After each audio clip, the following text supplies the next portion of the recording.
Hi friends. स्वागत करता हूँ मैं आपका अपने चैनल लारावेल लाइटहाउस में। तो दोस्तों, अपने अभी का टॉपिक चल रहा था सीएसएस, और जिसमें टेक्स्ट के 4 बेस कंप्लीट हो चुके थे, और आज हम करेंगे उसके आगे के। तो अभी तक आपके जो भी समझ में नहीं आया हो, कमेंट करके बता सकते हैं, और कोई दिक्कत आ रही है तो भी आप बता सकते हैं। कोई वॉइस में दिक्कत आ रही हो, कहीं कुछ समझ ना आ रहा हो, आप कमेंट बॉक्स में बता सकते हैं। तो दोस्तों, शुरू करते हैं आज का अपना लेक्चर। और आज के लेक्चर में हम करेंगे टेक्स्ट इंडेंशन। ओके, और मैं इसको यहाँ पे ये कर देता हूँ, paste comment, enter, enter.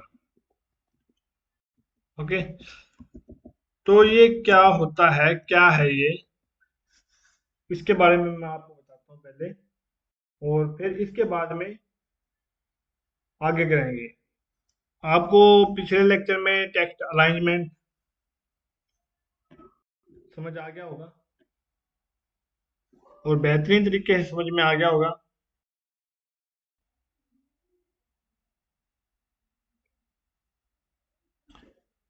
Okay, तो चलिए शुरू करते हैं। टेक्स्ट इंडेंटेशन, इसकी डेफिनेशन क्या लिखेंगे? टेक्स्ट इंडेंटेशन को सेट करने के लिए कौन सी प्रॉपर्टी का यूज होता है? टेक्स्ट इंडेंट का यूज होता है।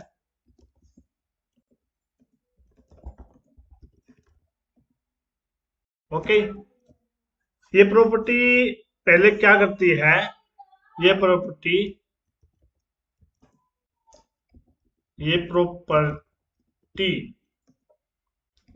पहले लाइन, जो पहली लाइन होती है ना, पहली लाइन, हाँ सॉरी, मैं पहले नहीं, पहली, जो पहली लाइन होती है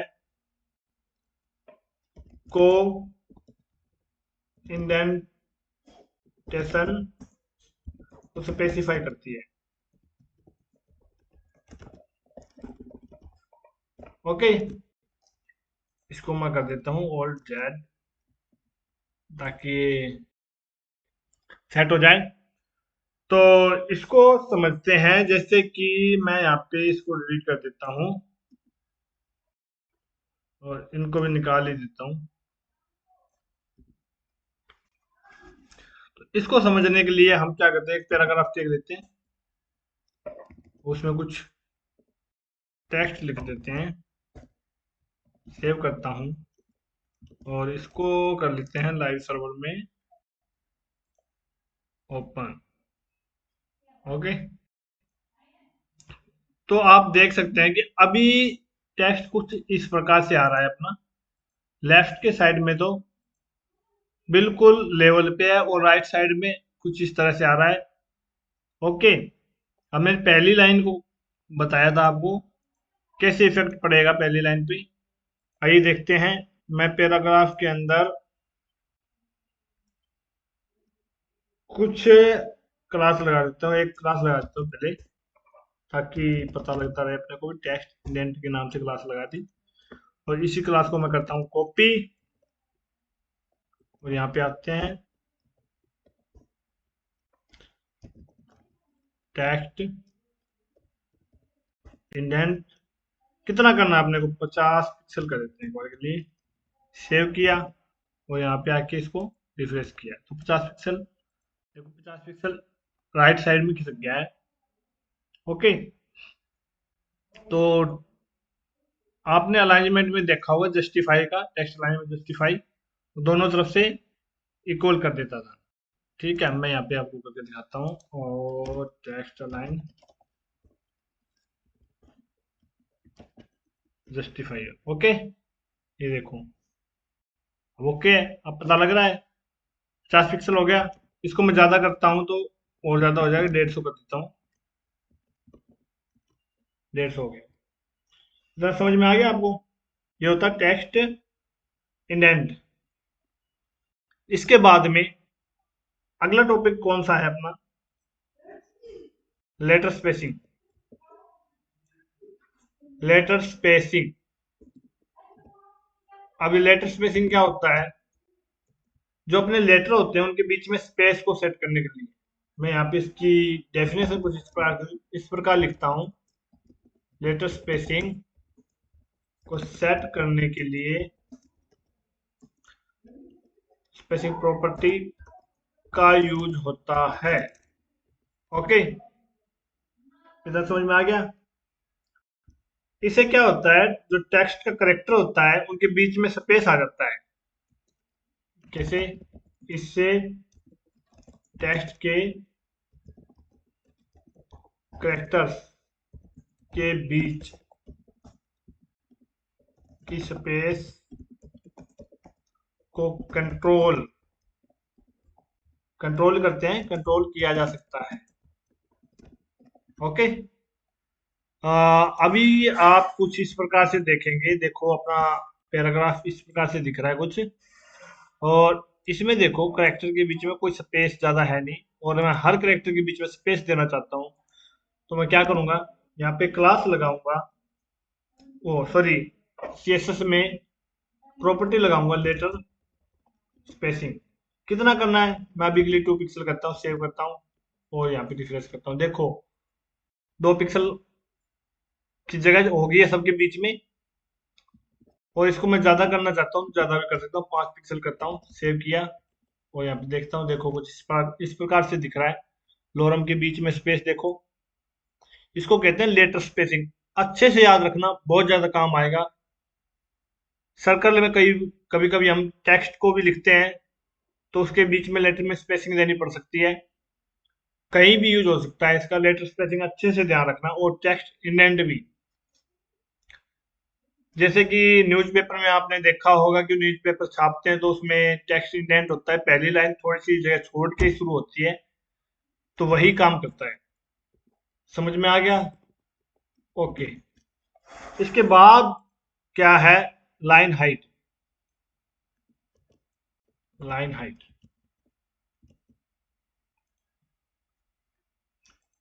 लाइन हाइट। लाइन हाइट दरअसल क्या होता है, लाइन हाइट, जो लाइन होती है अपनी, मैं आपको दिखाता हूँ कि लाइन हाइट क्या होता है।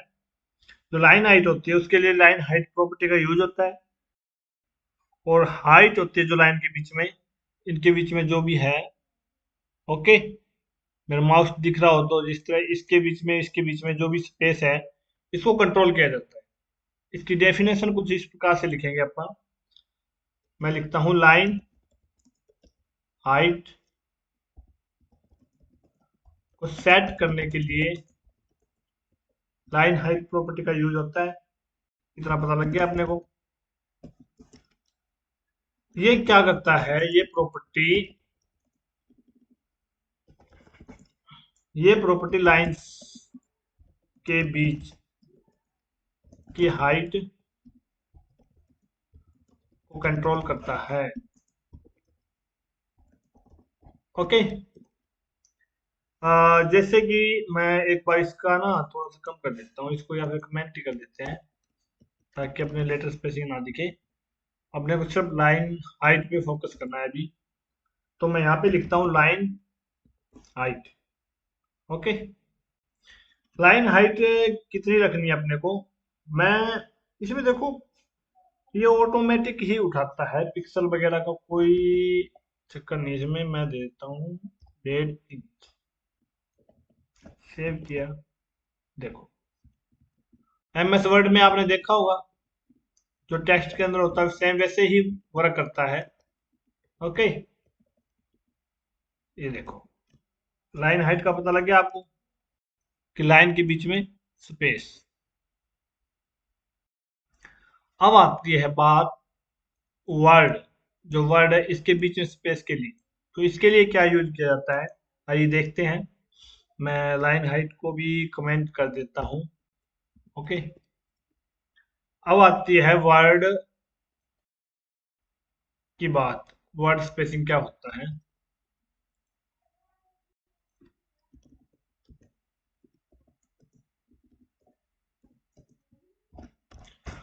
वर्ड स्पेसिंग क्या होता है? वर्ड स्पेसिंग होता है वर्ड के बीच में स्पेस देने के लिए। तो इसकी डेफिनेशन कुछ इस प्रकार से करेंगे आपका। वर्ड स्पेसिंग, ये लाइन इतनी ही लिख देते हैं, स्पेसिंग कर देते हैं, प्रॉपर्टी का यूज होता है। और इसके बाद अपन कर सकते हैं, इससे क्या होता है अपना, इससे टेक्स्ट जो लिखा हुआ है कि वर्ड, जो भी वर्ड्स हैं के बीच की स्पेस को कंट्रोल किया जाता है।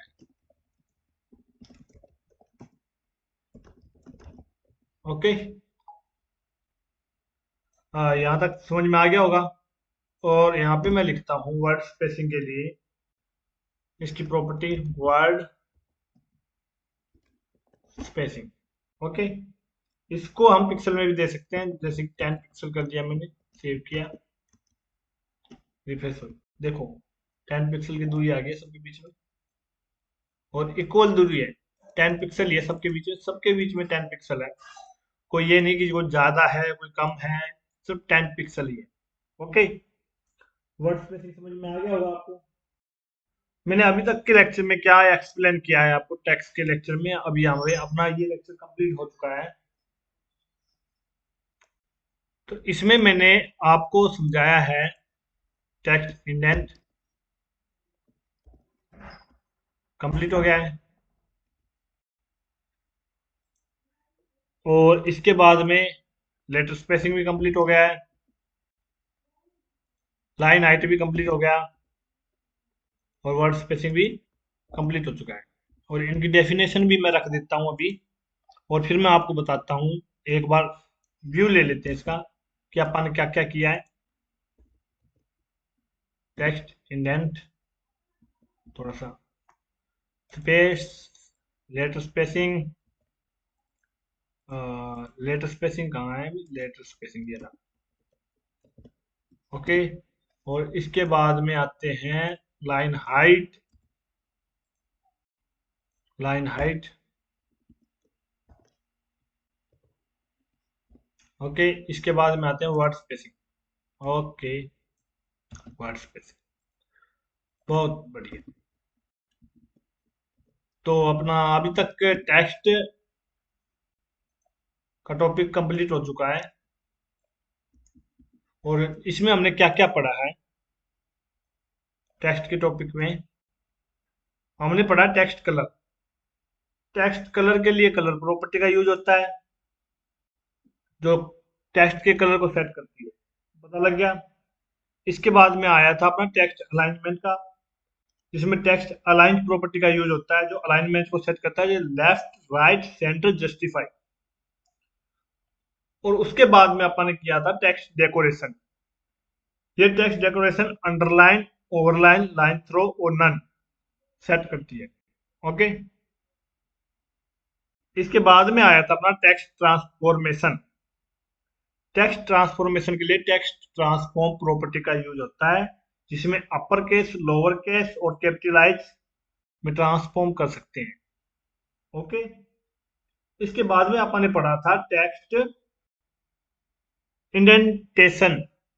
ये क्या करता है, टेक्स्ट को इंडेंट करता है, जैसे एमएस वर्ड में भी आपने देखा होगा कि लाइन के बीच आगे स्पेस देने के लिए टेक्स्ट इंडेंट प्रॉपर्टी का यूज होता है। जो लाइन, जो सबसे पहली लाइन है, सबसे पहली लाइन पे ही वर्क करेगा ये, सबसे पहली लाइन है ना, उसको इंडेंटेशन देने के लिए। और इसके बाद में आता है लेटर स्पेसिंग। लेटर स्पेसिंग के लिए लेटर स्पेसिंग प्रॉपर्टी का यूज होता है, ये बता दिया गया है, जिसमें करेक्टर के बीच में स्पेस सेट करती है। ओके, और लाइन हाइट के लिए लाइन हाइट प्रॉपर्टी का यूज होता है, जो लाइन के बीच में जो हाइट है उनको कंट्रोल करता है। और वर्ड स्पेसिंग का भी आपको बता दिया गया है अभी। वर्ड स्पेसिंग क्या होता है कि वर्ड के बीच में स्पेस देने के लिए यूज होता है। ओके, वर्ड के बीच में स्पेस देने के लिए यूज होता है। तो अभी तक आपको जो भी करवाया गया है उसकी एक अच्छे से प्रैक्टिस करिए और बताइए। अगर जस्टिफाई समझ में ना आया हो तो जस्टिफाई क्या होता है, टेक्स्ट जस्टिफाई का मतलब है टेक्स्ट को लेफ्ट और राइट से मार्जिन के बीच में इवनली असाइन करना। ओके, मतलब टेक्स्ट जस्टिफाई अपन किया था जब दोनों तरफ से इवनली असाइन करना बराबर। ओके, जब टेक्स्ट को सॉरी जब टेक्स्ट को जस्टिफाई किया जाता है तो ब्राउजर एक्स्ट्रा स्पेस ऐड करता है, मतलब खुद से ही स्पेस ऐड कर देता है। तो जब वर्ड के बीच में जो एक्स्ट्रा स्पेस आता है वो दोनों साइड इवनली अलाइन किया जा सकते हैं, मतलब दोनों साइड में इवनली अलाइन हो जाता है। जैसे कि आपने न्यूज़पेपर में देखा होगा, मैगजीन में देखा होगा, कॉलम बने होते हैं, उसको कॉलम वाइज में कैसे अलाइन किया जाता है, तो टेक्स्ट जस्टिफाई होता है वो। ओके, और इसके बाद में मैंने आपको अलाइनमेंट भी पढ़ा दिया था, लेफ्ट राइट सेंटर जस्टिफाई ये हो गया है। इसके बाद आप एक काम कर सकते हो, अगर आपको करना है तो प्रैक्टिस के लिए सभी प्रकार के अलाइनमेंट को सेट करके देखिए, अलग अलग से पैराग्राफ लीजिए, उनके अलाइनमेंट सेट करिए और अच्छे से उसकी प्रैक्टिस करिए। और टेक्स्ट इंडेंटेशन है, इसको आप अलग अलग तरीके से कर सकते हैं। मैं आपको एक ब्रीफ देता हूँ। जैसे कि मैंने अभी क्या किया था, आपको एक चीज और बताता हूँ, शायद मैंने बताई ना हो, इसको मैं कमेंट कर देता हूँ अभी के लिए। और टेक्स्ट इंडेंट किया था अपन ने, सेव करता हूँ इसको, ऐसे करता हूँ, ठीक है। टेक्स्ट इंडेंट को मैं पिक्सल में भी लिख सकता हूँ, परसेंटेज में भी इसकी वैल्यू दे सकता हूँ और नेगेटिव वैल्यू दे सकता हूँ, ठीक है। जैसे कि मैं इसकी वैल्यू 10% दे देता हूँ, सेव किया, देखो 10%। 50% करता हूँ तो पेज का आधा हो जाएगा, 100% होता है टोटल व्यू स्क्रीन, हाफ में आ गया है। ओके, और इसके बाद मैं नेगेटिव वैल्यू भी दे सकता हूँ, माइनस में। Okay, negative value I think मेरे को लगता है आगे और कर देगा, हाँ ये देखो, ठीक है। नेगेटिव वैल्यू वो नेगेटिव में चला गया है, 50%। कम हो गया टेक्स्ट, देखो नीचे से भी उतना टेक्स्ट नेगेटिव में चला गया, उसके बाद जो भी टेक्स्ट दिख रहा था वो अपने को दिख रहा है। ओके, इतना समझ में आ गया आपको? इसकी आप प्रैक्टिस करिए। और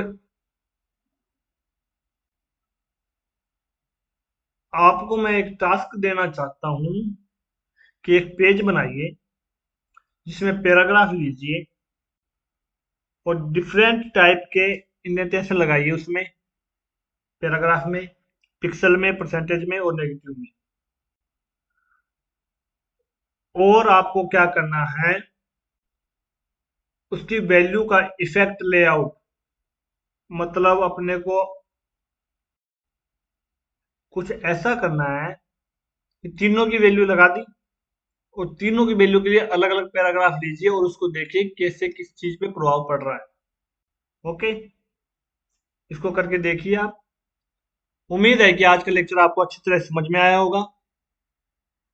अगर लेक्चर अच्छा लगा तो लाइक करें, शेयर करें और चैनल को सब्सक्राइब करें और अपने दोस्तों में शेयर करें।